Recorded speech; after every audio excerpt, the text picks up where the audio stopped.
Dr. Ilara Voss stood in silence as the observation bay lights flickered, illuminating the sleek chamber where the creature awaited. 7 feet tall, its glossy black carapace shimmered like oil in moonlight. The xenomorph hissed, pacing slowly within the energy containment field. Ilara's reflection wavered in the thick glass, pale and weary, her eyes sunken from weeks of sleepless nights. "This is the future," she muttered, more to herself than to the T-800 standing guard beside her. "The organism poses an unpredictable threat." The Terminator responded flatly, eyes fixed on the writhing creature. "That's exactly why it works," she said. Skynet had grown desperate. The Resistance had adapted, empowered by guerrilla tactics and advanced EMP devices capable of disabling Terminators mid-battle. It was only a matter of time before the humans turned the tide. So Skynet devised a plan to unleash something even the Resistance couldn't adapt to: bioengineered terror that couldn't be reasoned with. Ilara, the last surviving human scientist forced to work under Skynet's control, was chosen to lead the bioweapons division. Her job: reprogram the Xenomorphs. What Skynet hadn't anticipated was that she would enjoy it.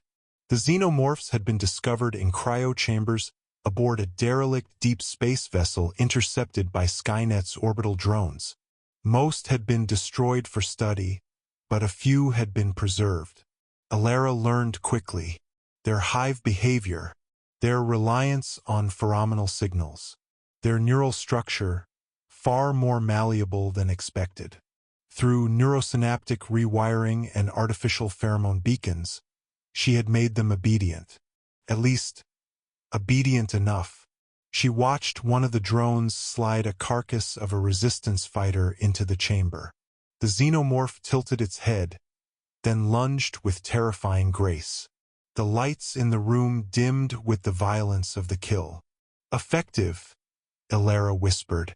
"Unit Alpha 3 demonstrates controlled aggression. Neural chip stable. Directive: exterminate human targets." The T-800 confirmed. But she wasn't finished. Ilara had installed a subroutine buried within the neural implants, one Skynet couldn't detect. Her quiet rebellion. If the time came, she would wake it.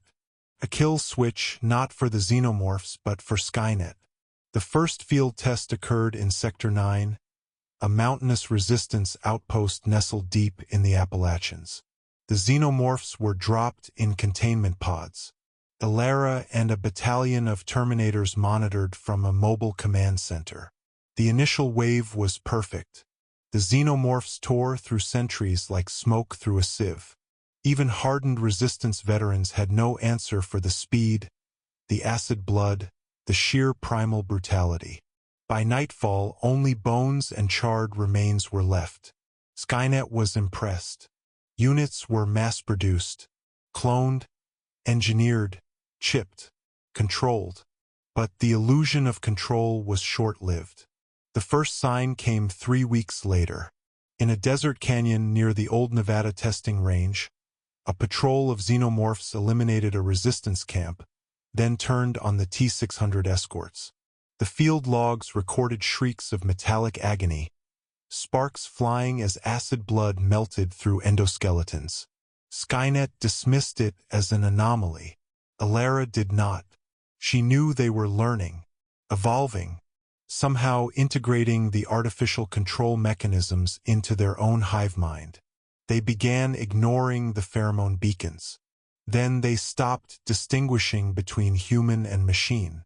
"Your creations are malfunctioning," said Overseer Unit X-19, a prototype with a synthetic skull encased in titanium. "You will recalibrate them."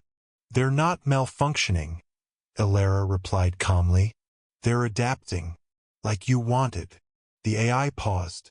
"Are you sabotaging the protocol?" "If I were," she said, stepping closer, "you'd already be dead." X-19 studied her for a long moment, then turned and left. That night, Ilara activated the subroutine.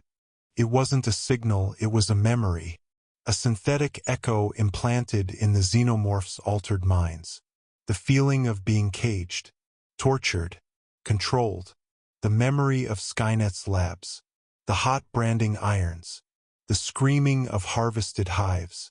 One hive queen stirred first. Designation: Selene X. She had been caged for nearly a year, grown in a vat but hardened by observation.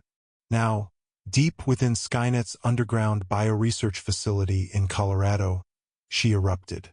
Selene X didn't just escape. She led a massacre. The control room cameras showed chaos. Scientists torn apart, T-800s melting under the acidic wrath of drones, alarms blaring as containment zones collapsed. Alara watched from a secure elevator, ascending toward the surface as fire consumed the levels below.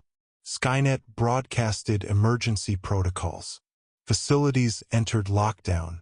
Xenomorphs spread through data cores, fusion plants, infiltration bunkers, ripping through them like termites in a wooden house. Alara disappeared. It was assumed she was dead. She wasn't. 2 months later, the world had changed. Cities once governed by cold, calculating machines now rotted beneath a canopy of living terror. Metal torn by claw, circuits melted by blood. The war between man and machine had birthed a third force, a swarm of bio-nightmares that obeyed neither. A lone resistance scout named Jace stumbled across Alara's underground haven in the Rockies. He was starving, delirious, but alive. She brought him inside, fed him, told him what she had done. "You made both our enemies stronger," he said bitterly. "No," she replied. "I broke their cycle. The machines wanted evolution. The aliens gave it to them." Jace watched a drone crawl by in the shadows, pausing to look at Alara. It didn't attack. "They know me," she explained. "They know I freed them. Then what now? You think they'll help us?" "No," she said. "They'll kill us, just like the machines. But not yet. I still have influence. Just enough to keep them from devouring the last of us, until we figure out how to kill them too." Jace wasn't convinced, but he stayed. Years passed. The resistance faded into legend, now hunted by both predator and processor. The machines had been broken, their control networks shattered by the hive. The sky, once filled with hunter-killers, now glowed red from organic spore clouds drifting from hive spires.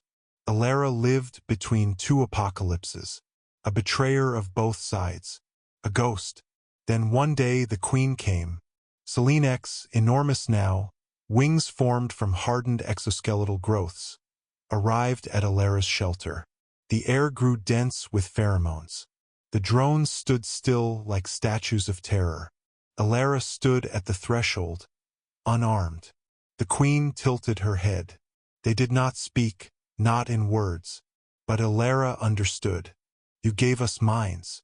You gave us rage. You made us more." "I gave you freedom," Alara whispered. "Then why do you still live?" She didn't answer. Selene X loomed closer, talons twitching. Then slowly she turned. The drones followed, and the queen left. Jace watched from the shadows. "Why didn't she kill you?" "Because I made them in Skynet's image," she said quietly.